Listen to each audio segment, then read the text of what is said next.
Une faune extraordinaire se cache parfois là où on s'y attend le moins.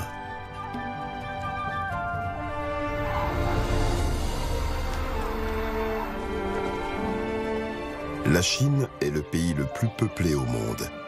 Et pourtant, elle abrite d'immenses étendues sauvages, d'une beauté saisissante. Ainsi que des animaux rares et mystérieux.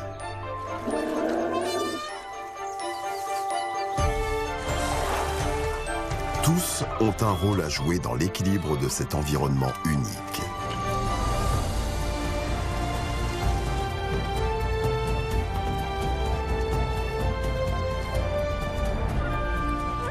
Car au pays des pandas, la nature réserve bien des surprises.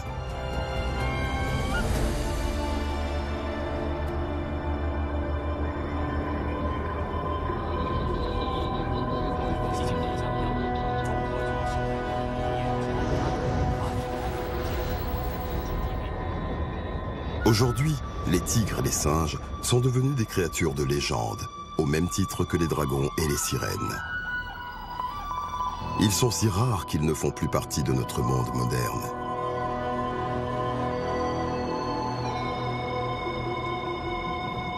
Pourtant, ces animaux énigmatiques sont bel et bien réels. Le tout est de savoir où ils se cachent. En Chine, le fleuve Yangtze est le 3e plus long fleuve au monde. Il prend sa source sur le plateau tibétain avant de se jeter dans la mer de Chine orientale à 6300 km de là. Il serpente tout d'abord pendant 1 millier de kilomètres avant de se séparer et de former des bras morts.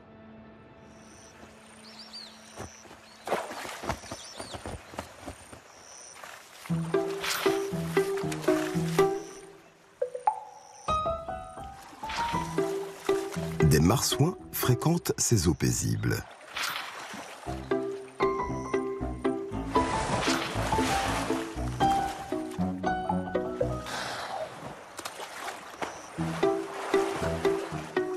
Les marsouins du Yangtze sont les seuls à vivre en eau douce. Ceux-ci sont en train de pêcher. Ils expulsent de l'eau par les narines pour désorienter les poissons et les attraper plus facilement. La tactique est étrange, mais elle semble fonctionner.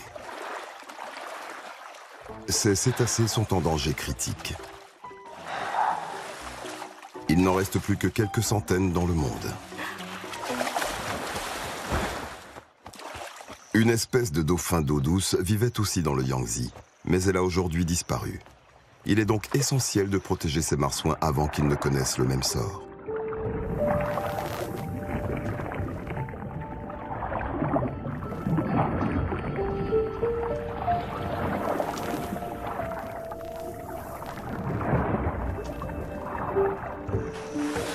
Une mère apprend à son petit à pêcher. Les baleines et les dauphins sont des animaux intelligents, au comportement complexe. L'éducation des petits dure souvent plusieurs années.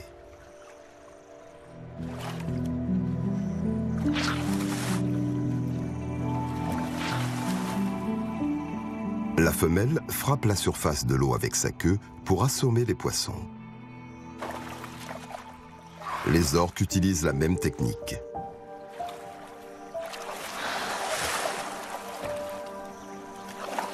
Depuis des milliers d'années, le Yangtze est source de mythes et de légendes, comme celle d'une créature mi-homme, mi-poisson, qui habiterait les eaux du fleuve. Ces légendes sont nombreuses et différentes dans chacune des régions traversées par le fleuve.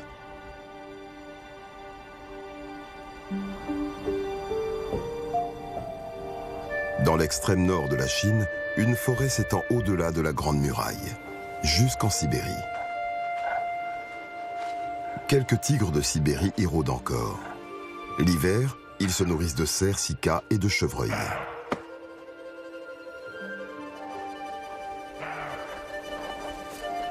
Pour les empereurs et les prêtres de la Chine antique, les tigres étaient des animaux au pouvoir magique.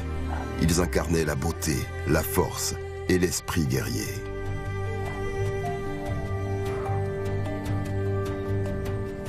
Les tigres sont les plus gros de tous les félins. Il n'en reste que quelques-uns en Chine et pas plus de 400 dans cette région.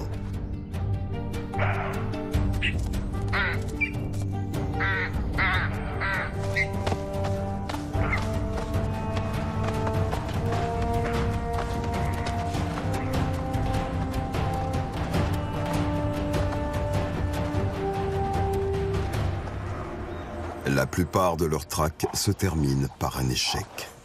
Pour les tigres, la réalité est plus cruelle que le mythe. Les tigres des légendes chinoises vivaient des centaines d'années et parlaient toutes les langues. Leur destin était alors intimement lié à celui des hommes.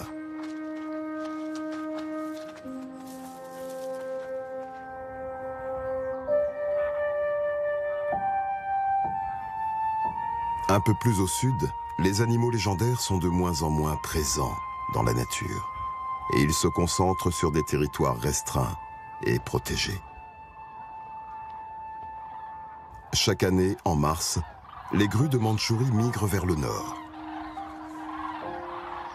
Elles gagnent des marais non loin de Beijing, où ces oiseaux rares peuvent trouver refuge dans une réserve naturelle.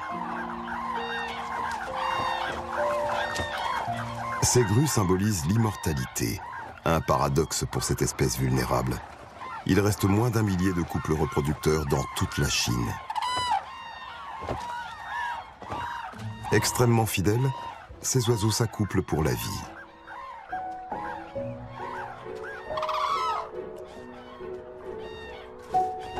Grégaires, ils vivent en groupe, chantent et se livrent régulièrement à des ballets grands.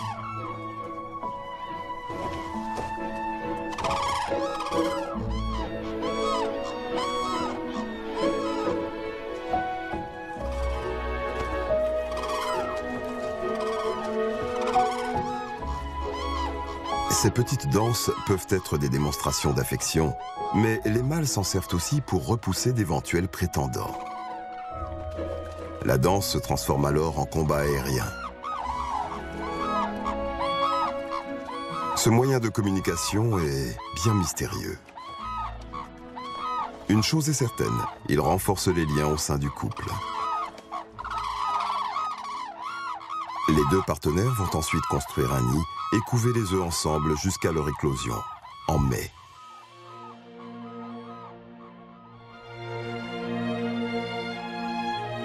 Les plaines inondables du centre de la Chine sont bordées à l'ouest par les monts Qinling.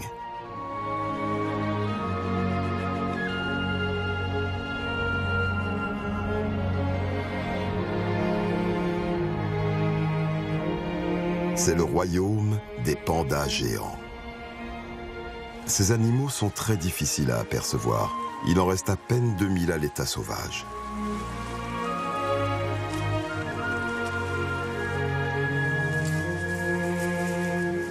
Pendant longtemps, les pandas étaient si rares que beaucoup doutaient de leur existence. Ils étaient considérés comme des animaux de légende. Devenus symboles de paix et de protection de la nature, les pandas sont aujourd'hui protégés.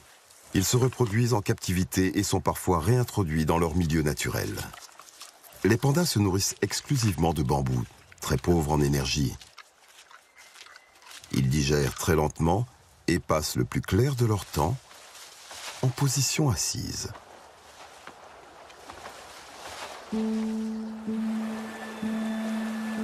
Dans une tanière bien camouflée, une mère veille sur son petit. Il n'a que quelques mois. Elle s'est occupée de lui tout l'hiver. Le monde extérieur l'intrigue et il a envie de partir en exploration. Pendant les 3 prochaines années, il s'éloignera très peu de sa mère.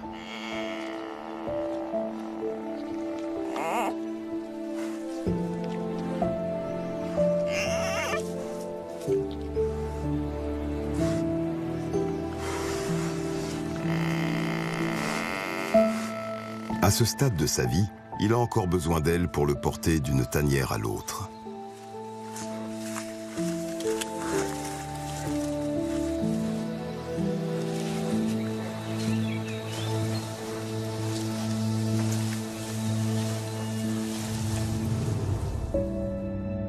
Au-delà des montagnes, s'étend l'immense plateau tibétain. Il est bordé par la chaîne de l'Himalaya au sud et le désert de Gobi au nord.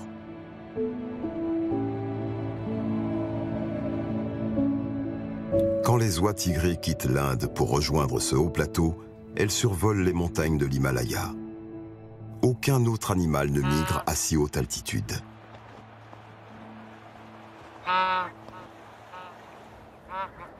Fuir la chaleur écrasante de l'été indien semble être une bonne idée. Mais à 5000 mètres d'altitude, le froid est glacial.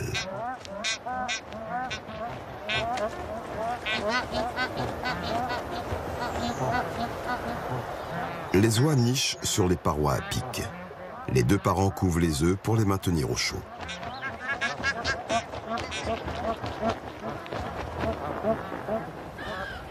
Des yaks broutent au pied de la falaise. Une panthère des neiges essaie de les garder à l'œil. Elle a chassé toute la nuit et a bien du mal à rester éveillée. Les panthères des neiges sont en voie de disparition, mais leur nombre est en hausse depuis que certaines zones où elles évoluent sont protégées. Malgré son nom, l'espèce est plus proche du tigre que de la panthère. Les mâles vivent en solitaire et n'entrent en contact avec d'autres panthères que pour s'accoupler.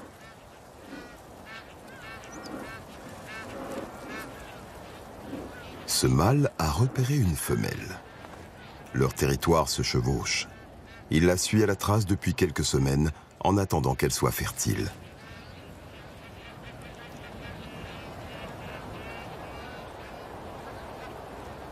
Pour l'instant, elle a toujours un train d'avance sur lui. Il a tué un yak pendant la nuit au pied de la falaise.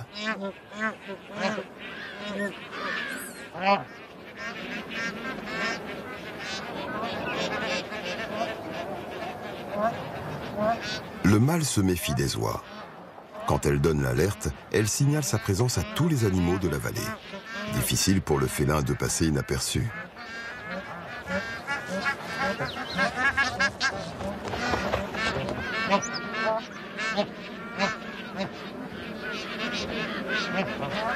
Son butin a déjà commencé à geler et il doit faire le plein d'énergie avant que les vautours, les loups et les ours ne découvrent la carcasse. Les oies ne lui rendent pas service.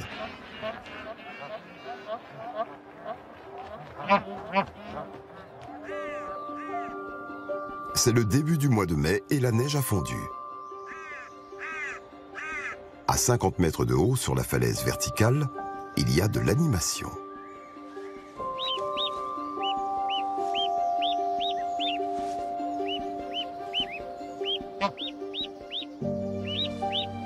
Cinq oisillons viennent de sortir de l'œuf.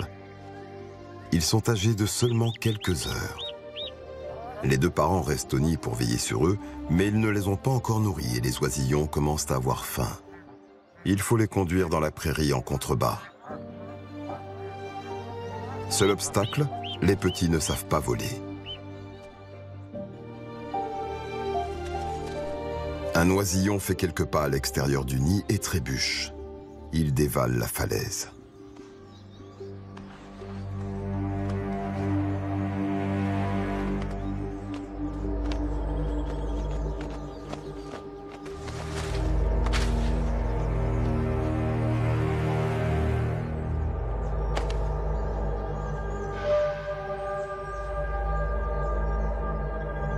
À première vue, un animal si fragile n'a aucune chance de survivre à une chute aussi vertigineuse.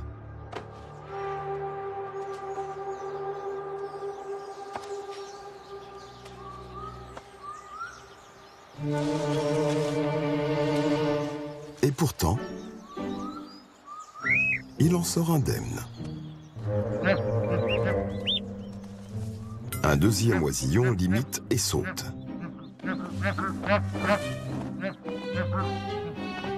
Ses parents volent à son secours.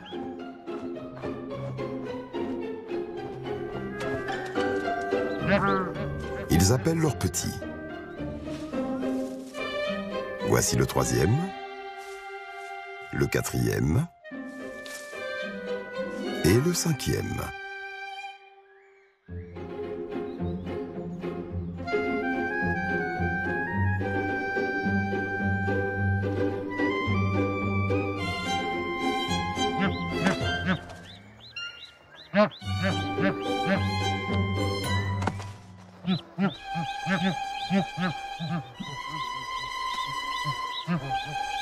Mais l'un d'eux semble avoir disparu.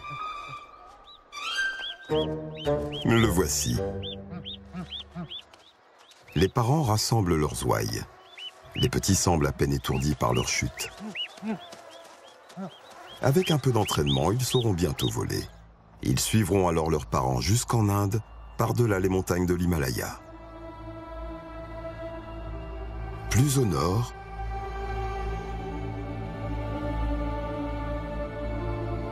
entre le Tibet et la Mongolie, un immense désert s'étend jusqu'à l'Afghanistan. Voici des chameaux de Bactriane, la dernière espèce de chameau sauvage de la planète. Ils peuvent survivre dans les conditions les plus hostiles. Contrairement aux autres animaux du désert, ils s'hydratent en buvant l'eau des lacs salés. Il en reste à peine 1 millier à l'état sauvage. Leurs ancêtres, des dromadaires à une bosse, transportaient des marchandises sur la route de la soie qui traversait ce désert. Mais ils ont depuis longtemps disparu.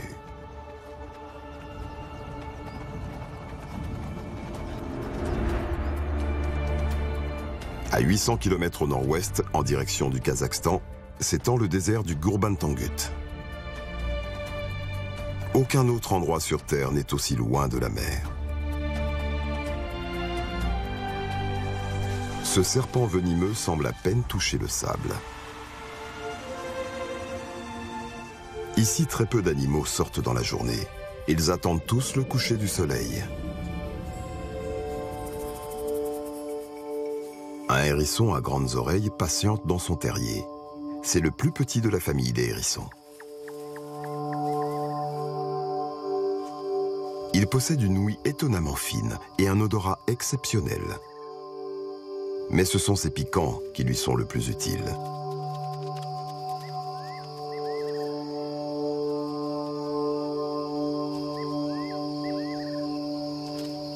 Voici un autre animal rare, une gerboise. Chaque membre de cette petite communauté nocturne emploie une tactique de chasse différente. La gerboise a de grands yeux et de grandes oreilles, mais son principal atout vient de ses très longues pattes.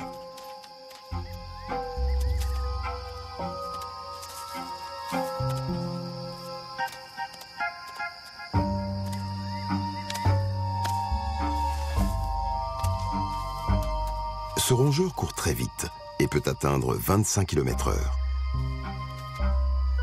L'armoise douce est son péché mignon. Grâce à son métabolisme, la gerboise est capable de transformer sa nourriture en eau, ce qui lui permet de rester des mois sans boire.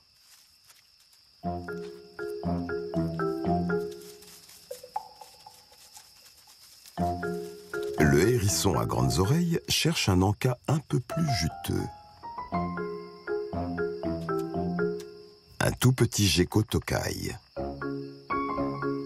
Grâce à ses yeux immenses, ce reptile voit parfaitement bien la nuit. Il distingue davantage de couleurs que l'œil humain, même dans l'obscurité totale.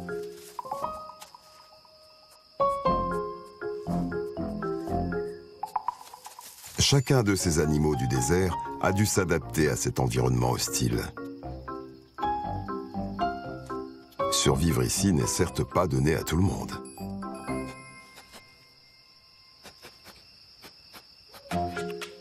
Le gecko n'a pas de paupières et ses yeux doivent être humidifiés régulièrement. Le hérisson chasse à l'oreille et au flair.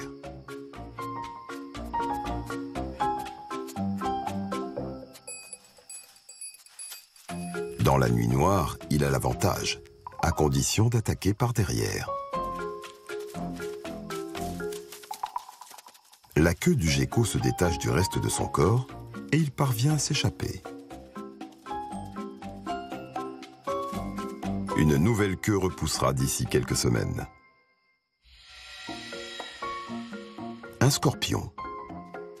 Le hérisson ne semble ni le sentir ni l'entendre. Touché. Étrange, le hérisson ne réagit pas. Serait-il immunisé? Il ne fait qu'une bouchée de son assaillant.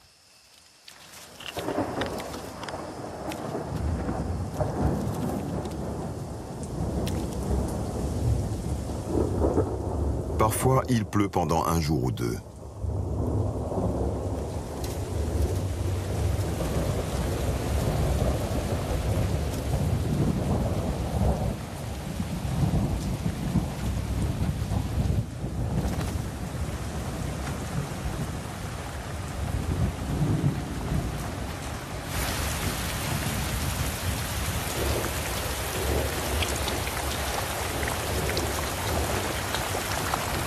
Les terriers sont vite inondés.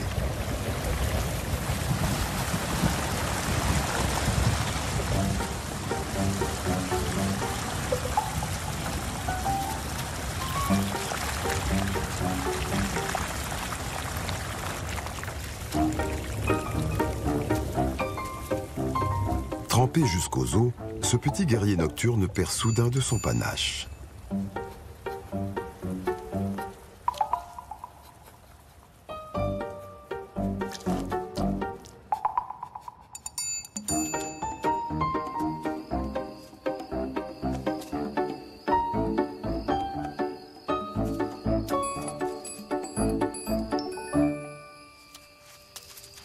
Après la pluie, les insectes sortent de terre et les plantes fleurissent, jusqu'à ce que le soleil resserre à nouveau son emprise. L'eau de pluie alimente une petite oasis. Pour les chevaux sauvages du désert de Gobi, ce parfum d'herbe fraîche est irrésistible.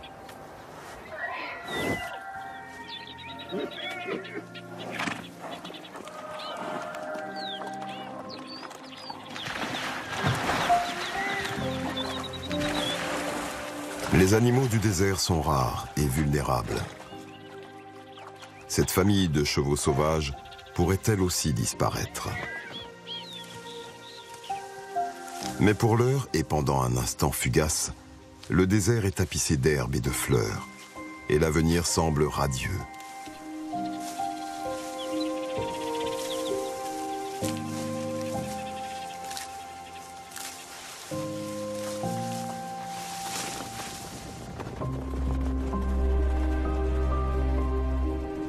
Les plaines du Tibet et de Mongolie sont comparables à celles du Serengeti en Afrique ou aux vastes prairies du Midwest américain. Il y a encore 80 ans, 1,5 million de gazelles peuplaient la région. Il n'en reste aujourd'hui que quelques centaines de milliers.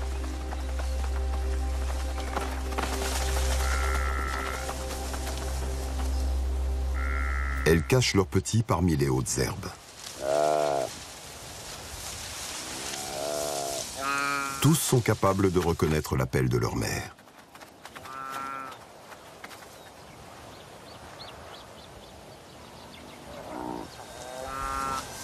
Les gazelles parcourent chaque année des milliers de kilomètres pour trouver de quoi se nourrir.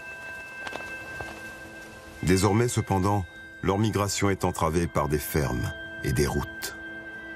Dans les collines et plaines inondables de Chine orientale, l'exploitation agricole a laissé peu de place à la nature depuis 7000 ans.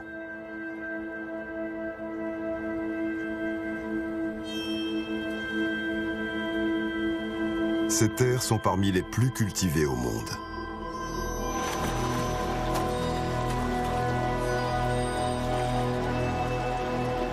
Les rizières ont transformé le paysage.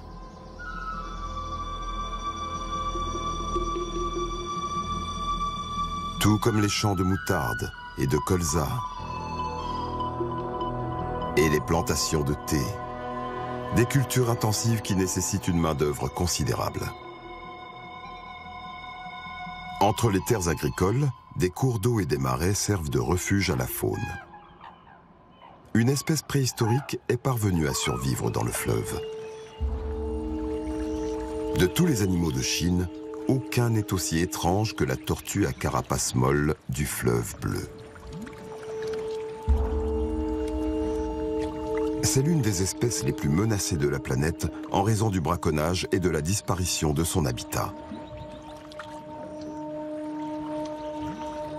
Ce mâle, âgé de 100 ans, est sous haute surveillance.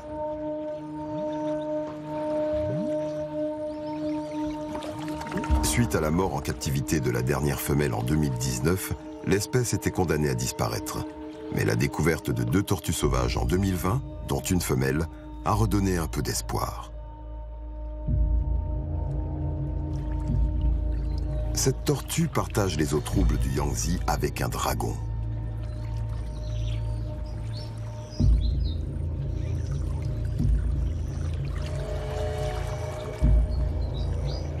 L'alligator de Chine a inspiré la légende chinoise du dragon, un monstre redoutable choisi par les empereurs pour symboliser leur pouvoir.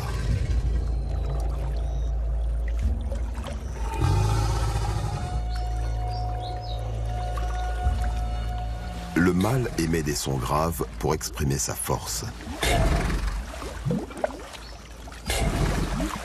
Les vibrations voyagent très loin dans l'eau et lui permettent de signaler sa présence aux femelles à proximité.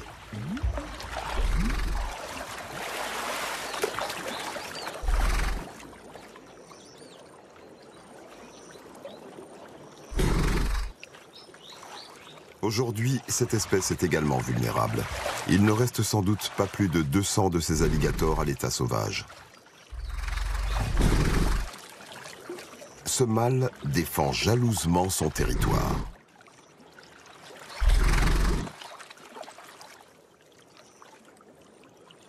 Quand il rencontre une femelle, il s'accouple à l'abri des regards.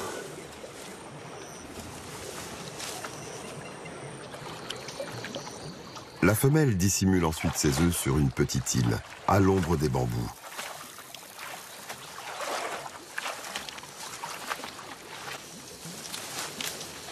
Elle pond jusqu'à une vingtaine d'œufs. Puis elle les recouvre de feuilles. Et elle monte la garde le plus souvent possible.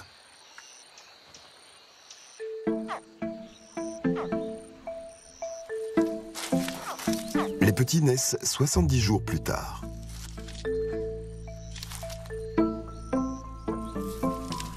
La coquille est molle et souple. Les nouveau-nés sont minuscules. Ce sont les plus petits de tous les crocodiliens.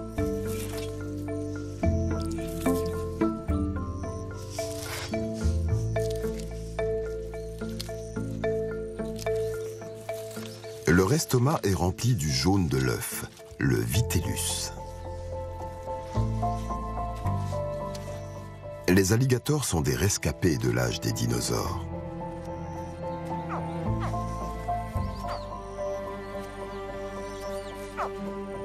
Les petits se dirigent vers la lumière, attirés par le scintillement de l'eau.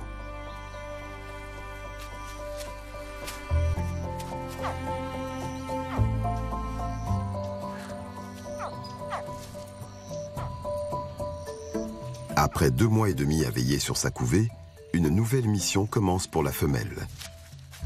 Éduquer ses petits.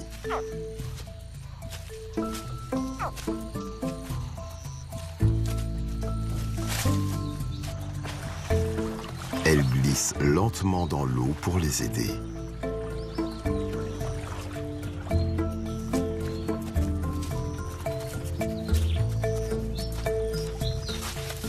Elle les surveille de très près et intervient quand c'est nécessaire. Ces petits seront davantage en sécurité dans sa gueule. Car des prédateurs les guettent, comme ce crabier chinois, une espèce de héron. Les femelles alligators et crocodiles sont des mères très protectrices, fait rare chez les reptiles.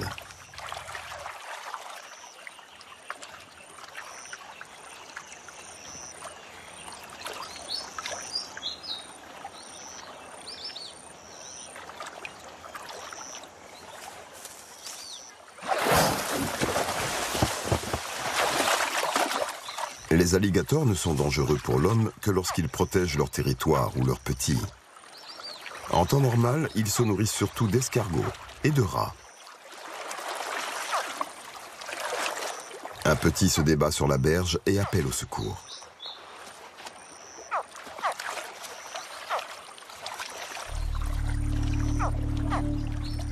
L'instinct maternel est si fort que d'autres femelles sont attirées par ses cris.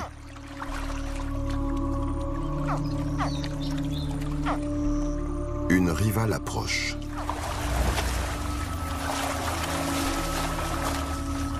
Elle ne veut aucun mal à ce petit, Elle cherche à le sauver pour l'élever avec les siens. Sa mère, cependant, ne l'entend pas de cette oreille. Elle ne laissera pas son nouveau-né se faire ainsi kidnapper.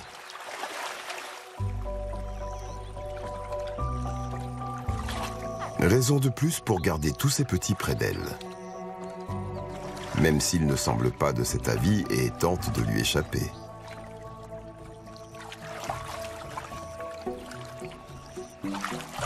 C'est de cet alligator que vient la légende d'une femelle dragon protectrice.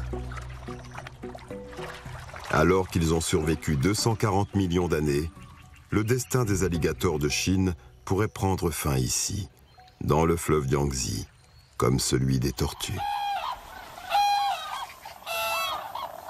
À quelques centaines de kilomètres au nord, dans un autre marais, des grues de Mandchourie fêtent un heureux événement.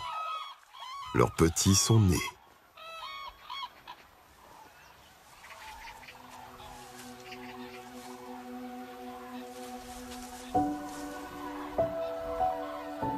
C'est l'été, et le son des libellules envahit l'air.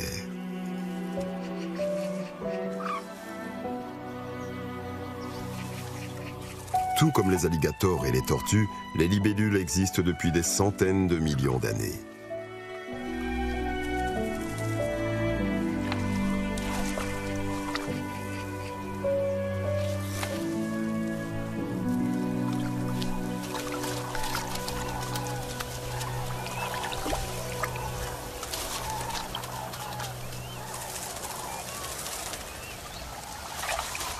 Grâce à cette alimentation nourrissante, les oisillons grandissent vite. Dans quelques semaines, ils seront déjà 3 fois plus gros.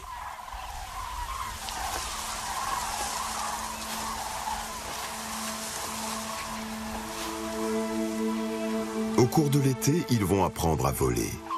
Et quand ils seront prêts, ils suivront leurs parents vers le sud.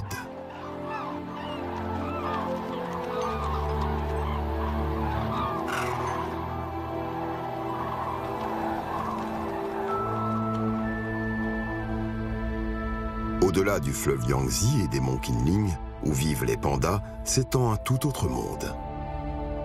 L'extrême sud de la Chine est un paradis tropical, à la frontière du Myanmar, du Laos et du Vietnam.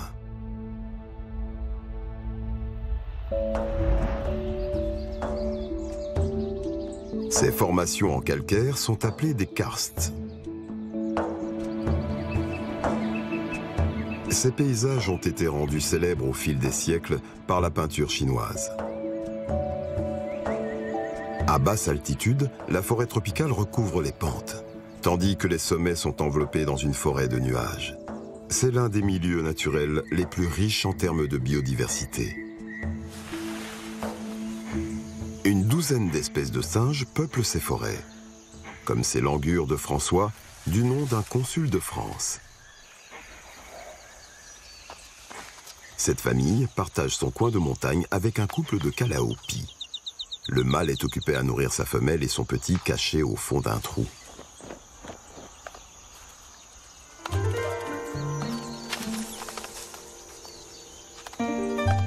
L'un des membres de la famille des langurs est une femelle albinos. Les calaos ne se méfient pas de ces petits singes. Leur nid est situé sur une paroi à pic et ils n'ont rien à craindre. Du moins, c'est ce qu'ils croient, car les langurs sont très malins.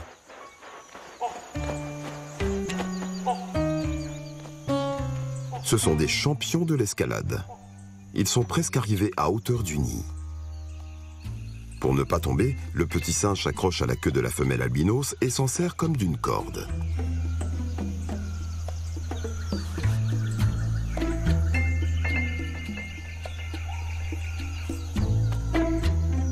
Comme le singe de l'astrologie chinoise, ces langurs incarnent l'intelligence et la ruse.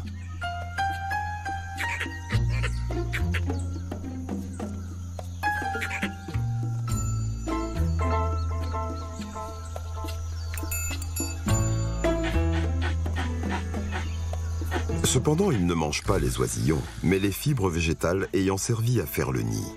Les langurs sont surtout végétariens. Le mâle calao n'a plus qu'à reconstruire son nid.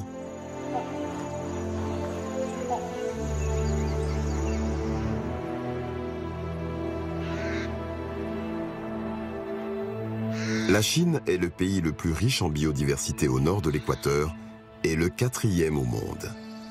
Cette forêt incarne cette biodiversité exceptionnelle. Elle grouille de vie.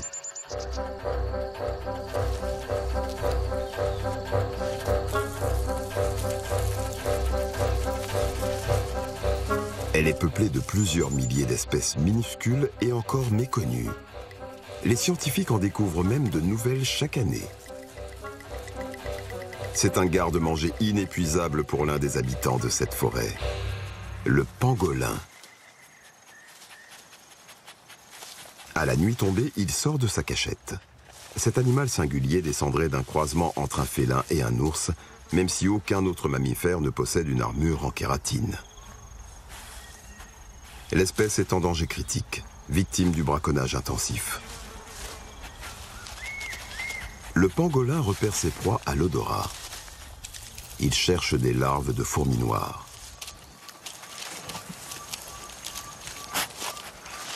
Sa langue mesure la moitié de son corps.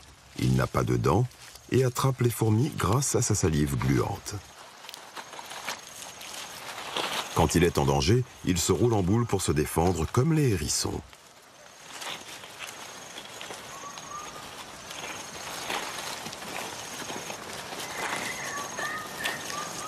Chaque repas est une course contre la montre, car les fourmis ne se laissent pas faire. Elles pincent et injectent de l'acide formique pour se protéger. Le pangolin ne s'attarde pas. Il ne se déplace pas vite avec ses griffes de 5 cm aussi longues que celles d'un lion. Elles ne sont pas faites pour marcher, mais pour creuser.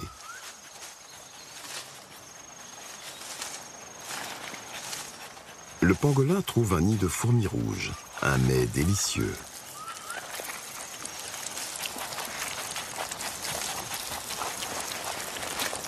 Elles attaquent les yeux et les oreilles en priorité. Ses poils et ses écailles protègent un peu le pangolin de leurs morsures douloureuses. Survivre dans cette jungle nécessite d'être bien équipé ou lourdement armé. C'est le cas d'un autre gladiateur miniature à l'apparence féroce, la lucane.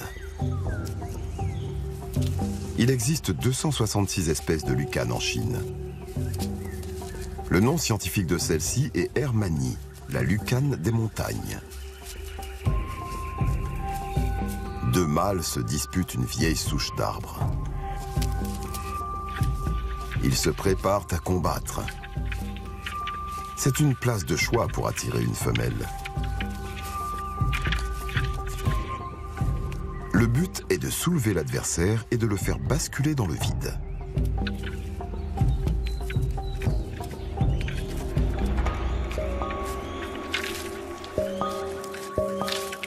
Les lucanes mangent peu et ne vivent que pour se reproduire. Alors elles passent le plus clair de leur temps à se battre.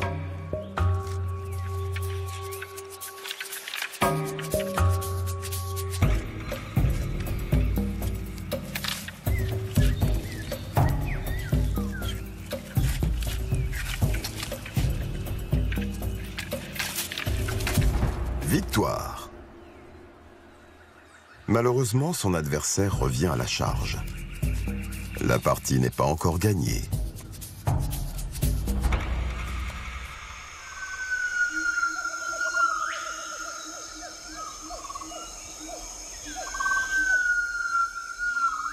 À l'aube, des chants résonnent dans la jungle.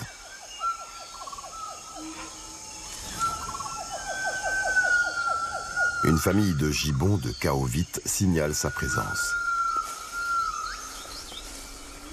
Les gibbons sont des primates comme les chimpanzés, les gorilles et les orang-outans. Ce sont nos plus proches cousins malgré leur apparence. Cette espèce de gibbon a été déclarée éteinte dans les années 1960. Mais en 2002, une famille rescapée a été découverte. Quelques autres ont suivi.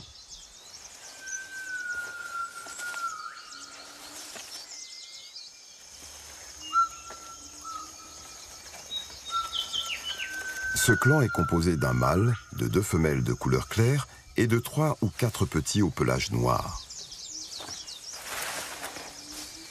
D'ordinaire, les gibbons vivent en couple, mais pas ceux de Kaovit, du moins pas cette famille polygame.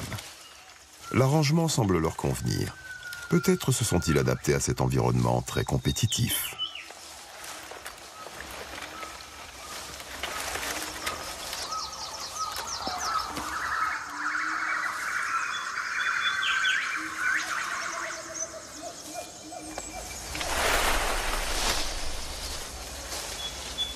Ils se nourrissent de fruits et de feuilles. La forêt compte plus d'une centaine de milliers de variétés de plantes que les gibbons sélectionnent pour leurs vertus médicinales.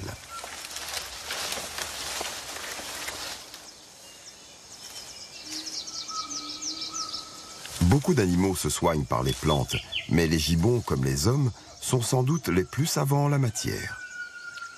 Des centaines de plantes constituent un excellent traitement antibactérien, anti-inflammatoire, antalgique et même antidépresseur.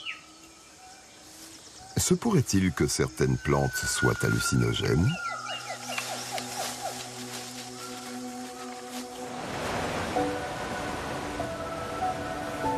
L'eau façonne ces paysages depuis des millions d'années. Au fil du temps, les pluies tropicales ont dissous la roche calcaire, creusé des grottes et des falaises et créé des chutes d'eau spectaculaires.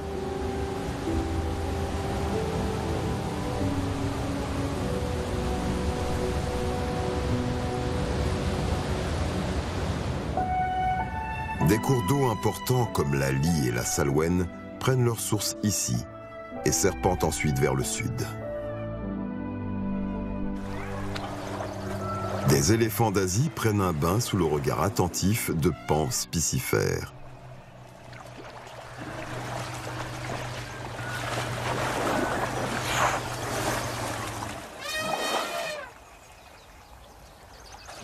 Les éléphants arpentaient autrefois une région bien plus vaste. Aujourd'hui, ils se concentrent dans le sud du pays. Ils n'ont jamais été domestiqués en Chine autant que dans d'autres pays d'Asie.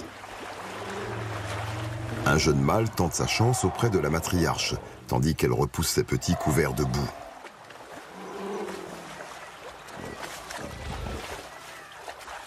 En descendant des montagnes, les cours d'eau accumulent les sédiments et forment des deltas côtiers autour de Hong Kong et de Macao. Dans les eaux salées profondes du port de Hong Kong vivent quelques dauphins. Cette espèce est appelée dauphin à bosse du Pacifique.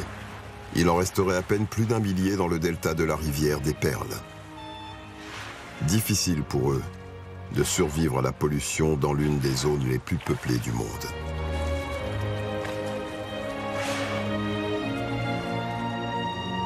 La mer de Chine méridionale n'est plus aussi riche en poissons qu'au siècle dernier. Mais les rorquals de Bride y trouvent encore leur compte. Cousins du rorqual boréal, ils mesurent entre 12 et 15 mètres de long et pèsent environ 40 tonnes.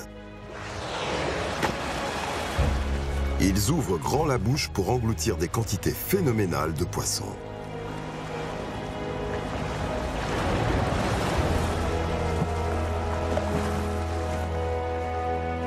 Ils pêchent en groupe. Leur tactique collective consiste à encercler leur proie.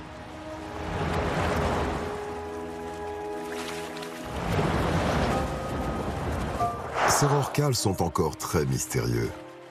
Mais ils semblent fréquenter de plus en plus régulièrement l'ouest de l'océan Pacifique et les mers de Chine.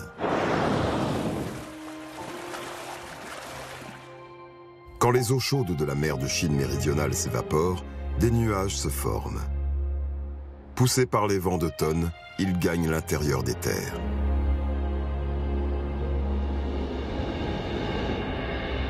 Ils enveloppent les vallées jusqu'au pied de l'Himalaya.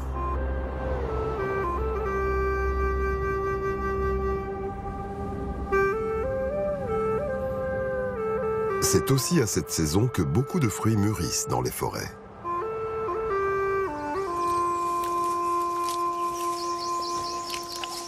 Pour les rhinopithèques bruns, l'automne est une saison d'abondance. Les baies de goji et les érelles sont très riches en antioxydants, en vitamines et en minéraux.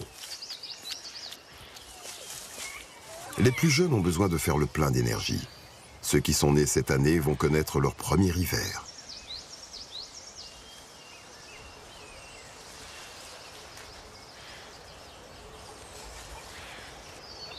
Les rhinopithèques de Roxelane ne vivent que sur quelques pentes montagneuses, dans le centre de la Chine.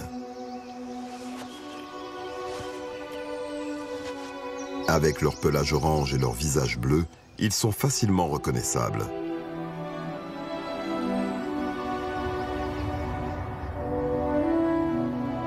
Au-dessus des nuages, l'air est glacial et pauvre en oxygène. Les rhinopithèques bruns sont habitués aux rigueurs de l'hiver. Aucun autre primate ne vit ainsi à 4000 mètres d'altitude. Pendant plusieurs mois, ils se nourrissent exclusivement de lichen et de neige. Sur le plateau tibétain, les animaux se préparent aussi pour l'hiver. Les gazelles migrent vers leur pâturage d'hiver, mais elles ne sont pas seules. Des meutes de loups gris et de loups de l'Himalaya les suivent chaque année pendant leur migration à travers l'Asie centrale. Les animaux parcourent parfois jusqu'à 7000 km.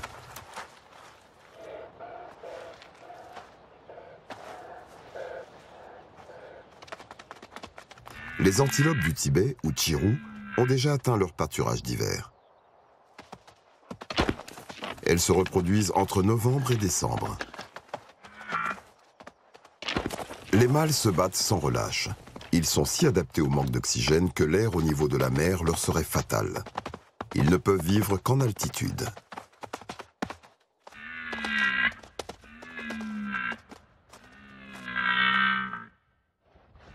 Les mâles s'affrontent pour un harem de femelles. Le vainqueur vient chercher sa récompense. Les femelles ne semblent pas intéressées. Ils tentent de les impressionner avec quelques pas de danse.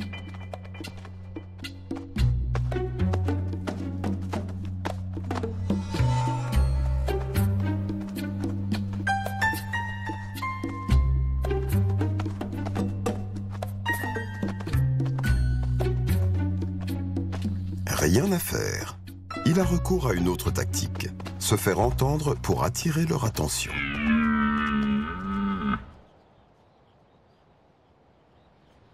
Le plateau tibétain est trop hostile pour accueillir une importante population, aussi bien d'animaux que d'êtres humains. La route de la soie a été remplacée par le chemin de fer. La voie ferrée a dû être reconstruite sur des piliers pour ne pas faire obstacle aux routes migratoires des animaux. Même sur ce haut plateau, la civilisation gagne du terrain. Dans le pays le plus peuplé de la planète, il faut des ressources et de l'espace pour tous. Mais il est indispensable de laisser la part belle au monde sauvage. Lentement, grâce aux efforts de préservation de l'environnement, la nature semble renaître. Et les forêts montagneuses retrouvent peu à peu leurs habitants légendaires. Un petit panda vient de naître.